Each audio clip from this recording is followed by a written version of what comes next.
Hey there, welcome, welcome. I'm so glad that you're here. I'm Priscilla, and this is The Chat with Priscilla. We just kind of chat around here about good stuff. Today's going to be a great opportunity for you to hear about an organization that is making incredible changes in the lives of young people all over the world, really. Nancy Alcorn is here. She's the founder of Mercy Multiplied. And when you hear about how this ministry is multiplying mercy all over the world, you're going to be so glad you now know all about it. So please stay tuned.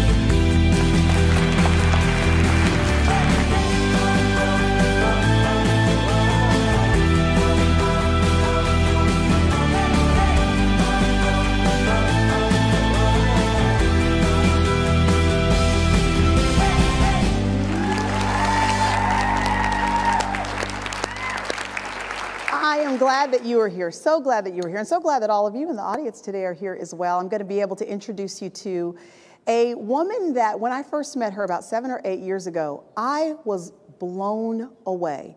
Not only by what she's accomplished in ministry and in her organization, but just by her as a woman, the determination, the diligence, the faithfulness, the vision that she has had to have to do what she's done over the past 30 years or so has been nothing less than remarkable. So just sit tight, because you're going to want to hear not only from this particular woman, but also from the lives of a couple of others whose stories have been completely changed. The trajectory of their life has been set on a completely different path because of her influence. Would you please welcome to the program today, Miss Nancy Alcorn.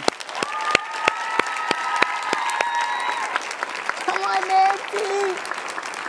How are you? Good. So good to see you. I'm so glad that you're here. Have a seat. Get comfortable.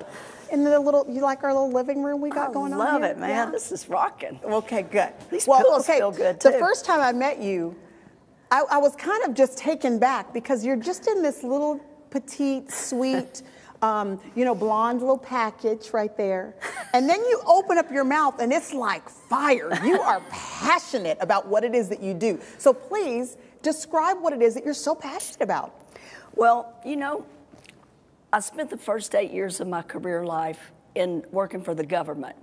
So you see a lot of failure. I mean, it's just the way it is. Yeah. And unfortunately, we were working with troubled teenage girls. And so I worked as the athletic director at a girls' prison. There were 300 locked up at any one given time, ages 14 to 18.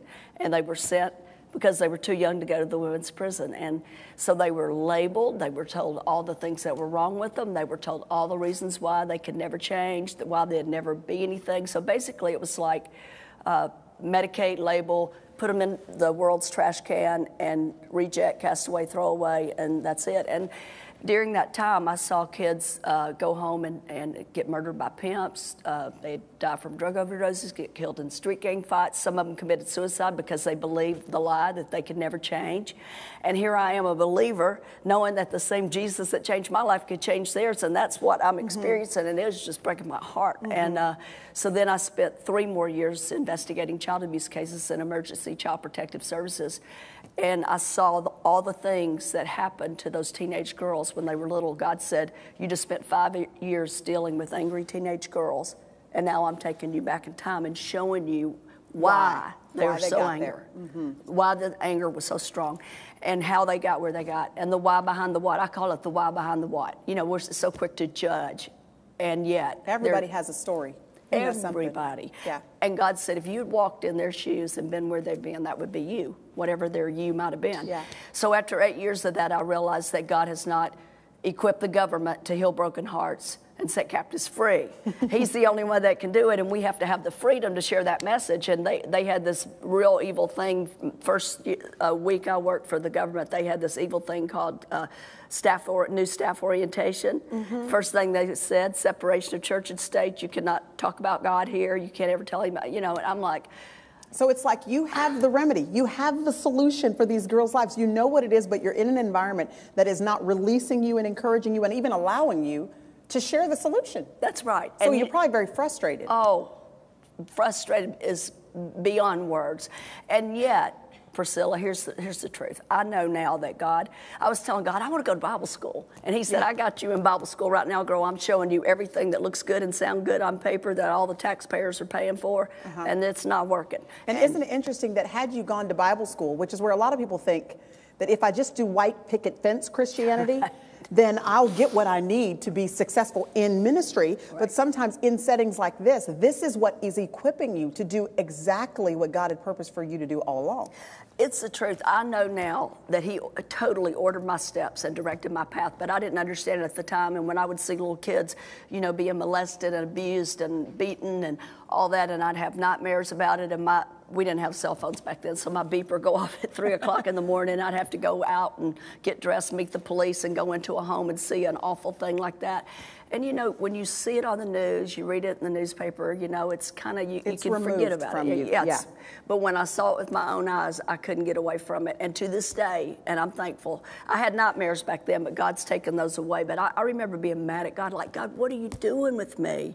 And he said, I'm preparing you for the future because I have something that I want you to do, but it's not time yet, and I'll let you know when it's time. And when the time came, what did it look like that God wanted you to do, and what has happened over the past 20, 30 years? Tell us. It was the fall of 1982, and I felt that the Lord was started dealing with me, like it's time for you to let go of your government job, and I'm going to have you start a Christian-based organization.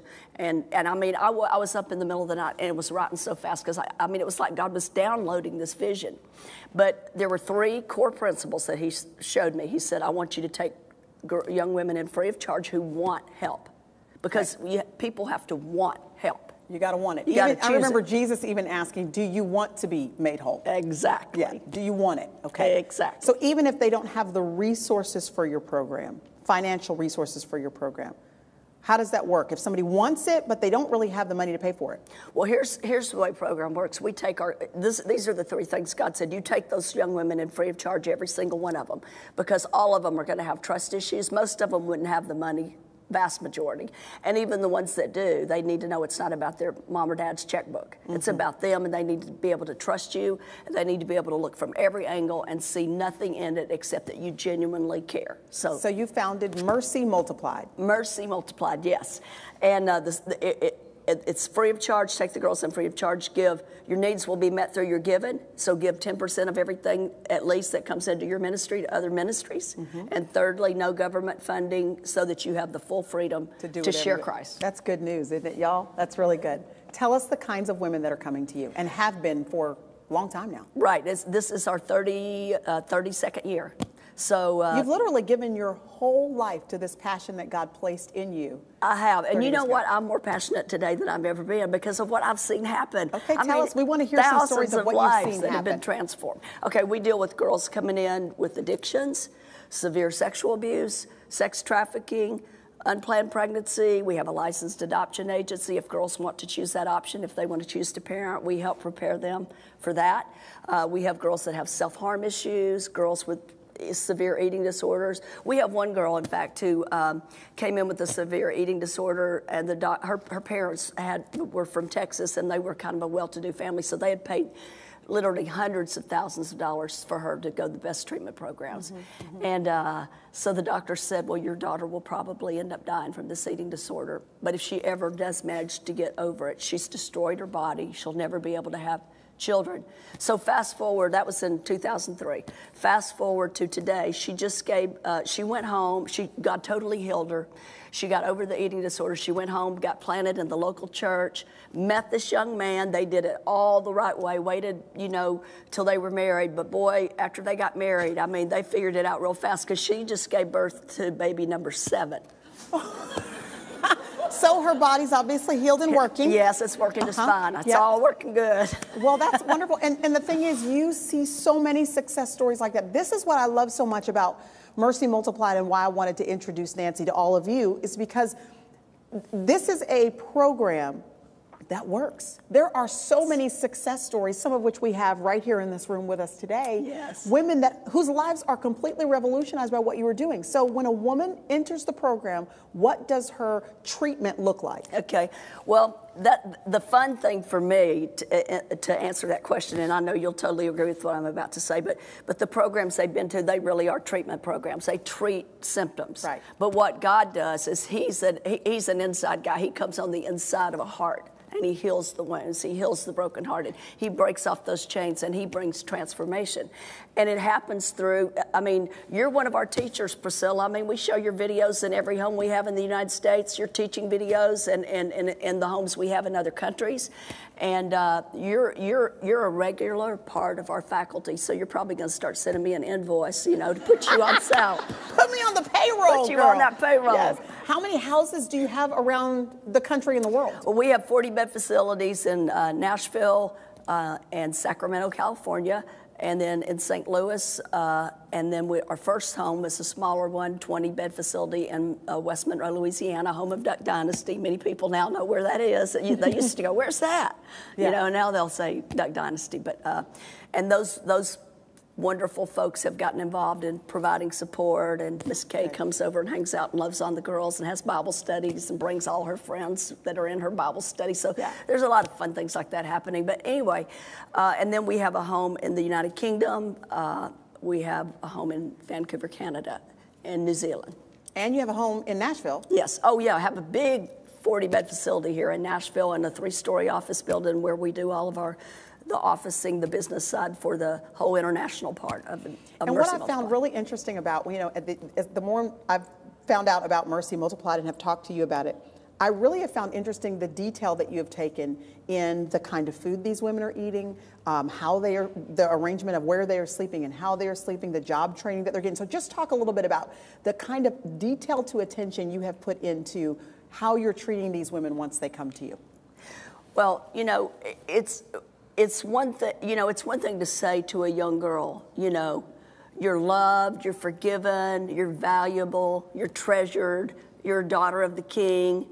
But if that's really true, I'm sending her a double message if I put her in a bed that somebody threw out of their garage because it wasn't good enough for their kid to sleep on. Mm-hmm. So what we tell our supporters is, you know, we would not want any of our girls to sleep on a bed that you wouldn't want your daughter to sleep on. Not that we're not grateful for anything that comes our way, but I told God from the very beginning, if you're asking me to do this, then I want to be able to do it with excellence. I want the girls to walk through that door, and we've literally had girls from the streets walk through that door and just start sobbing because they can't believe how beautiful everything is. I mean, it's beautiful furniture, it's beautiful beds, it's trained staff, it's food that is, you know, these girls have depleted their bodies with drug addictions and eating disorders and all just the rough lifestyle that they've lived and just not taking care of themselves. And so we have a nutritionist, we have a nurse, you know, it's about healthy, organic, good food and people believe in that. And we even had a couple in Nashville recently who own an organic farm, and they just came out and just said, we're going to keep doing this. We're going to keep sending all this fresh food your way because they realize that it's helping bring healing to the body. Only God can heal the heart, but the body needs to be healed too. There's a reason why that girl just had 7 kids. I mean, she had to get it all right, you know. Yeah. And God, I believe supernaturally, God touched her and healed her because He said, by my stripes you are healed. But also, we help a girl learn life skills. We help her nutritionally. We have a lot of young girls that come through the doors, and unfortunately, they've never had a parenting, so they don't even know how to wash a load of clothes. We have to teach them how to do that. So it's like the spirit, soul, and body, everything that a young girl would need to know, and we want her to feel loved and treasured. And so we tend to those details. We try to help them get a vision for their future. We say, look at it, your past doesn't have to destroy your future. God has great things in store for you. You can become anything you want to be. And we have Mercy Multiplied is girls that have received God's message that are out there multiplying it in the lives of other people, and it is so fun to watch. Well, you know what, Nancy, if you just had a little passion, it might be effective. It might be a little bit more effective. When we come back, we're going to meet a woman whose life has been affected and changed and impacted by Nancy Alcorn and Mercy Multiplied. We'll be right back.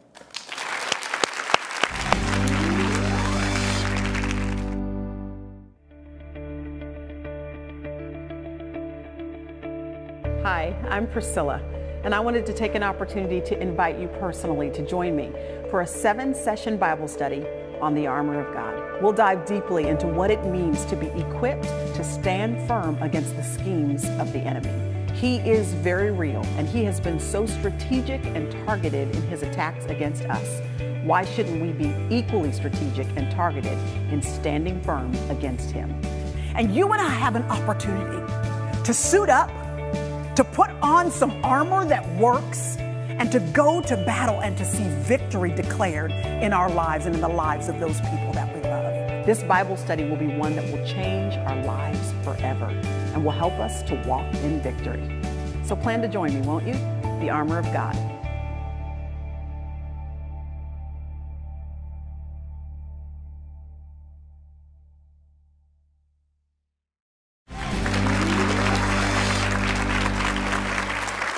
Hey, welcome back. So glad you have stayed tuned because you are joining us to meet up with Nancy Alcorn, who is an incredible woman who has changed and affected many people's lives, not the least of which is my own. My life has been so impacted by her. And she's also written this book, Ditch the Baggage, Change Your Life, seven Keys to Lasting Freedom. And who of us does not want lasting freedom?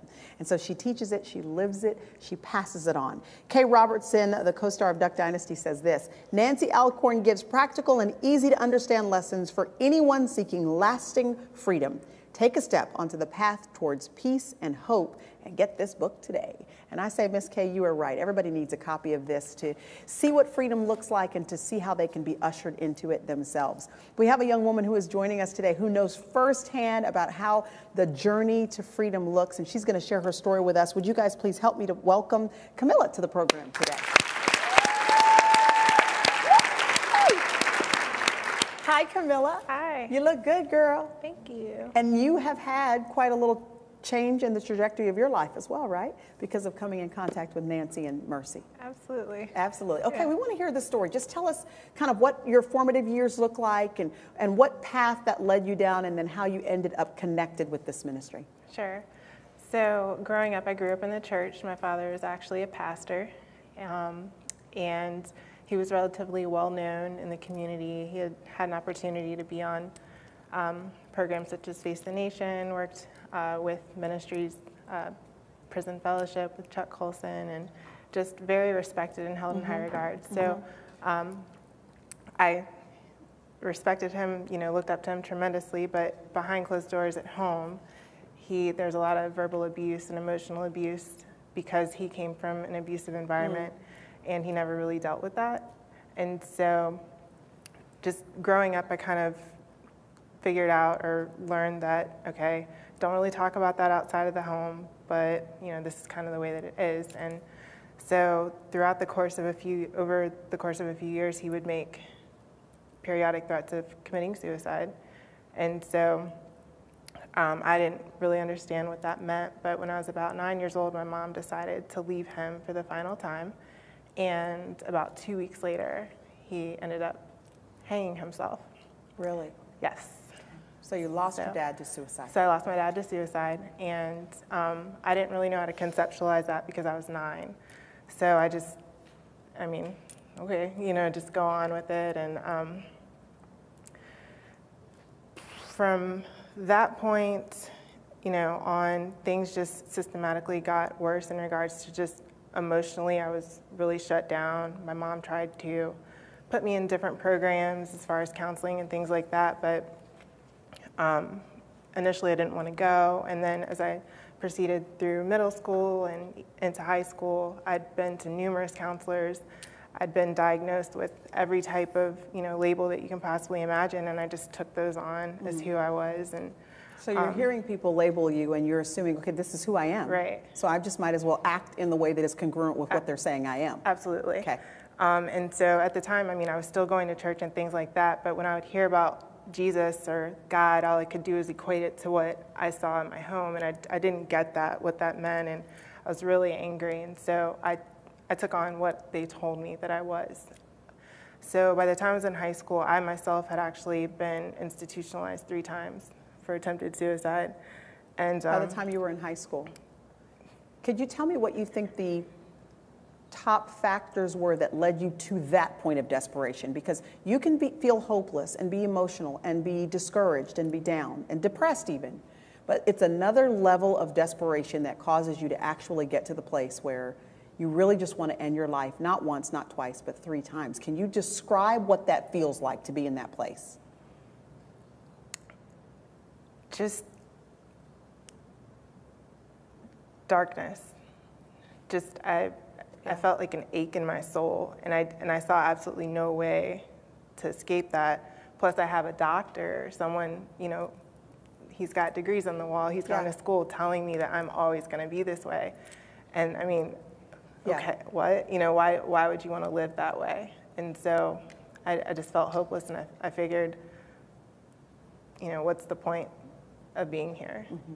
So 3 times you try to take your life, obviously, weren't successful. And then what happens from there?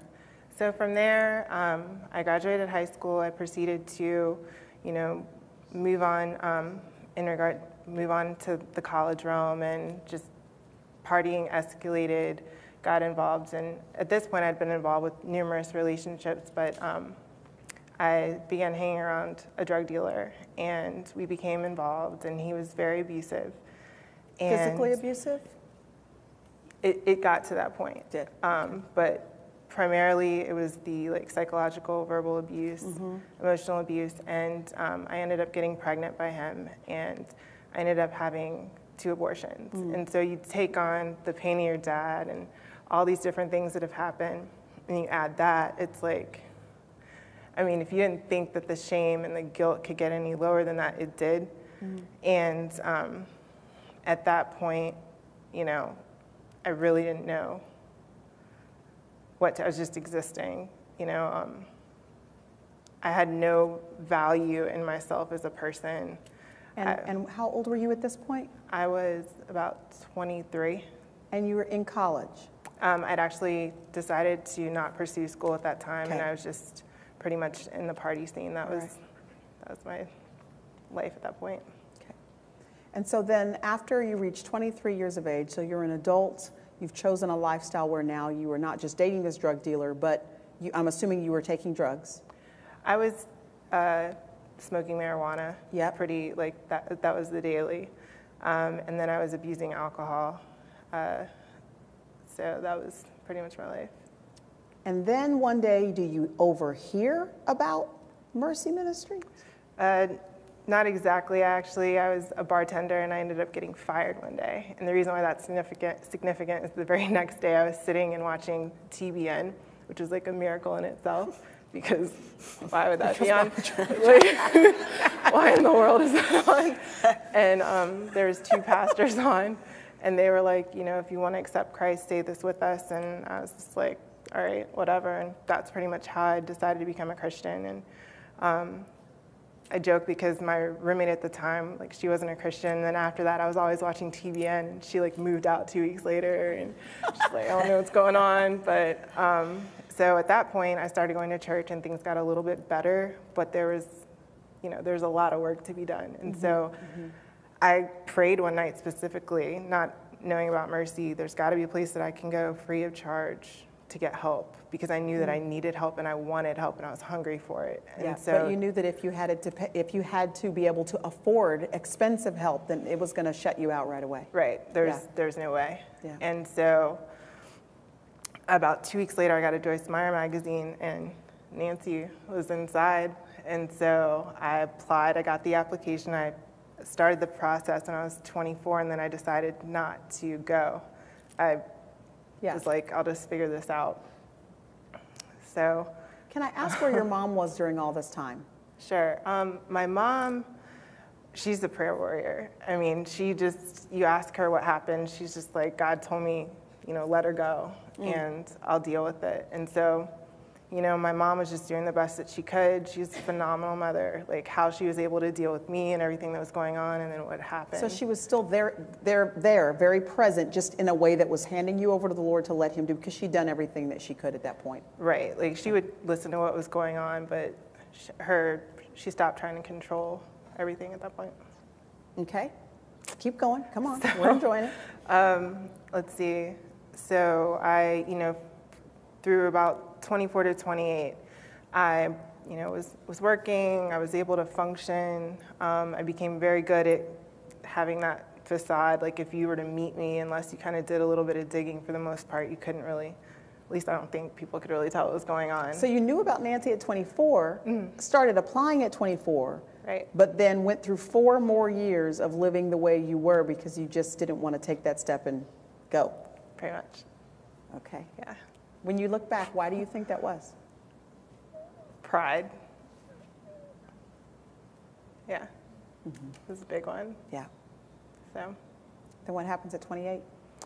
when I was 28, I had a just really bad night. I had gotten in an argument with my boyfriend at the time, and I ended up getting so upset. I went over to a friend's house. I hadn't smoked marijuana in years, and I knew that she had it, and I ended up smoking it. And I coughed so hard. I was just like gagging. I couldn't breathe. I ended up hugging a toilet. And I just had this epiphany. I was like, I'm 28 and I'm hugging a toilet. Like, there's something wrong with this picture. And mercy just dropped into my mind, and I got up from the bathroom floor and I went into her office where she had a computer set up, and then I just went online, and So that's you're how I got the currently application. high. I am high. You were high looking up Mercy Yes, Ministries. I was. So did you call Mercy Ministries high? I might have, I don't remember, but I don't remember. So after Yeah. you entered the program, how has your life changed? Gosh, I don't really relate to everything that I just went through, because God's just, I feel like I had the same body, but he took out the person that was inside and put a new person Beautiful. inside. That's really the only way that I can really describe it. So you almost feel like, as you're talking about this to us, you almost feel like you're talking about somebody else. Absolutely. Like that wasn't even me. Right. So I don't know anybody, because I certainly have a whole season of my life that I look back on, and I'm like, I don't even know who that crazy person was right there. Do y'all know what I'm talking about? Where there are decisions you made, relationships you allowed, choices that you indulged in, and you look at it now and you do feel removed from it, because God gets a hold of you, revolutionizes your thinking. The Word of God transforms our thinking and causes us to just walk down a completely different path and make different choices. I'm so grateful for that. And what have you seen, the change in her from the time that you first met her till now? What are the words of encouragement you would speak over her life that are so contrary to what she was labeled when she was little? She is, well, for one thing, she's a tremendous gifted speaker. She's traveled and spoken with me in conferences, and she's confident, she's bold, she is so humble. She said prideful a while ago, filled with humility.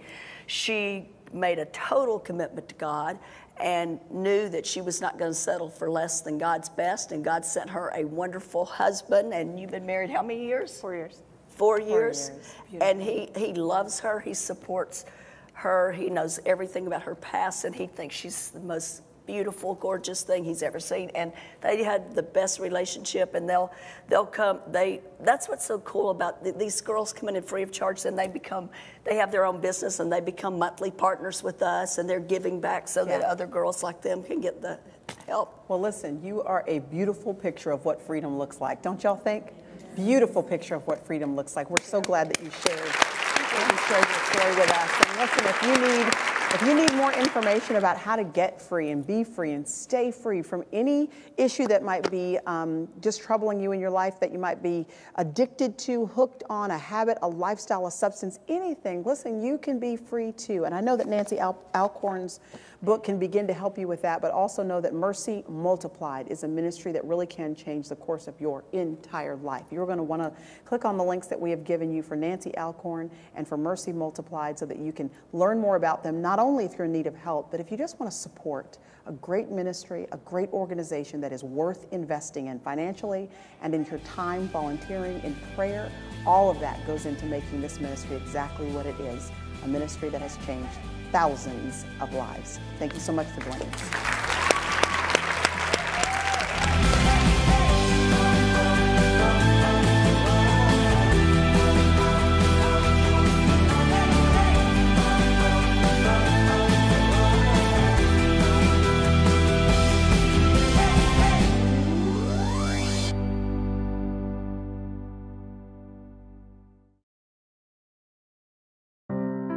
Since 1983, Mercy has helped thousands and thousands of young women find freedom from life-controlling issues such as addictions, self-harm, sexual abuse, unplanned pregnancy, eating disorders, and even young women who have been sex trafficked. We take every single girl in free of charge because of people just like you. We never take government funding or any other funding that would take away our freedom to share Christ. The girls who reach out to Mercy for help come from all 50 states. We have 4 locations across the country, and then we also are working on a 5th location in Florida. We also have 3 international locations with more expansion underway. For anyone out there who is hurting, who is desperate, who is looking for an answer, there is hope. There is freedom. No matter what you may be going through now, no matter what you've gone through in the past, there is hope. There is an answer.